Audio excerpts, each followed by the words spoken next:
Hey kid, don't ever let them get inside your head. They'll tell you what to do in life instead of everything. Lionel Messi dan Luis Suarez tak berkutik di hadapan kiper keturunan Indonesia.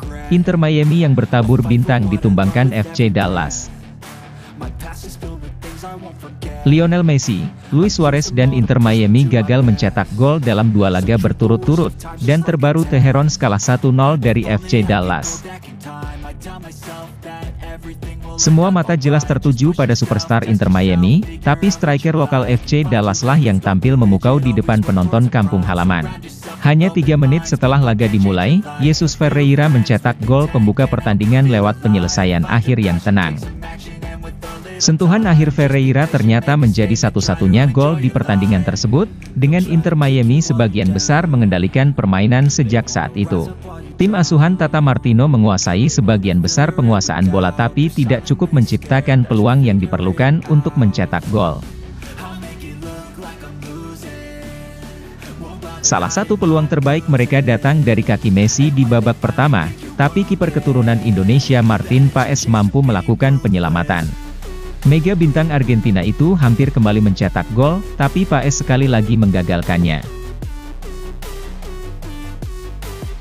Miami punya beberapa peluang di babak kedua, dengan Luis Suarez dan Leo Campana nyaris mencetak gol, tapi mereka lebih dulu dalam posisi offside. Ex-trio Barcelona Messi, Suarez dan Sergio Busquets bermain selama 64 menit sebelum akhirnya digantikan. Martin Paes bermain selama 45 menit sebelum diganti di awal babak kedua. Dia melakukan beberapa penyelamatan, salah satu yang menjadi sorotan upayanya menepis tendangan Messi. Posisi Ferreira di Usman sedikit tergeser, tapi dia tampaknya berniat memulai musim ini dengan baik setelah mencetak gol kemenangan. Striker FC Dallas tersebut mencetak 13 gol musim lalu, turun dari catatan 18 golnya di musim sebelumnya. Namun siapapun yang menonton MLS akan mengatakan bahwa pemain berusia 23 tahun itu adalah salah satu penyerang terbaik di liga. Bisakah dia menunjukkan performa gemilang musim ini? Jika dia melakukannya, itu akan menjadi hal yang besar buat FC Dallas, di dalam dan mungkin di luar lapangan jika klub-klub Eropa ikut mengendus potensinya. Lini serang Inter Miami sedang berjuang keras dalam 2 laga terakhir. Suarez belum cukup fokus dalam 2 pertandingan pertamanya dan kesulitan untuk benar-benar maju serta menghasilkan peluang di sepertiga akhir. Itu pasti akan terjadi, terutama dengan Messi yang melayaninya, tapi setidaknya sejauh ini, sudah terlihat jelas bahwa tim Barca pun masih memiliki hambatan untuk tampil cemerlang menuju musim baru. Pertanyaan lain yang harus diajukan, apakah formasi 5-3-2 yang diterapkan Martino adalah sistem yang paling menguntungkan bagi skuad mereka saat ini, terutama mengingat kombinasi Robert Taylor dan Messi musim lalu.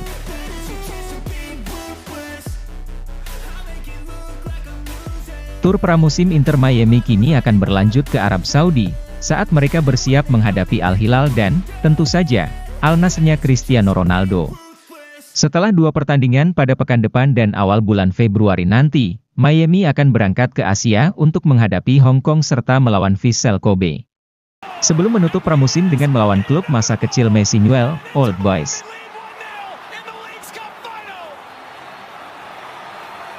Piala Asia 2023, Timnas Indonesia setara dengan Jepang, ucapan kiper Vietnam jadi kenyataan. Kondisi Timnas Indonesia bersaing dengan Jepang untuk meraih tiket fase gugur Piala Asia 2023 seperti mewujudkan ucapan kiper Vietnam, Philip Nguyen.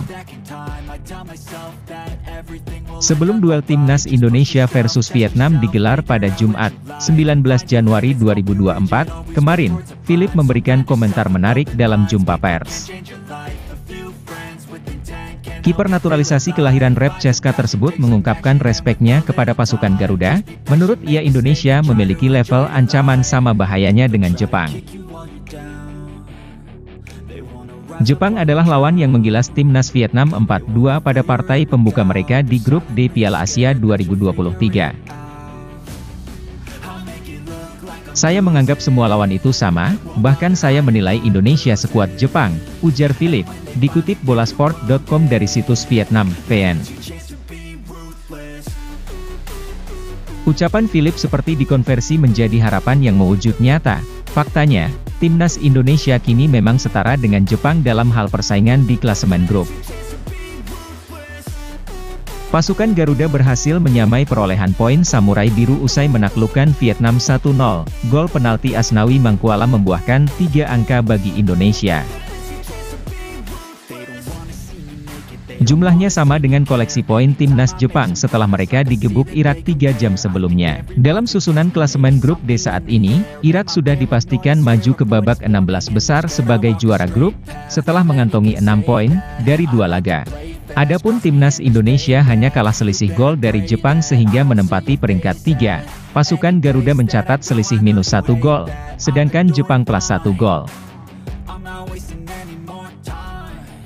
Posisi Indonesia sekarang di tabel tim peringkat ketiga terbaik cukup menjanjikan. Sang Merah Putih menjadi yang terbaik kedua setelah Bahrain. Defisit ini pun hanya disebabkan oleh rapor kedisiplinan yang ditentukan dari catatan kartu kuning.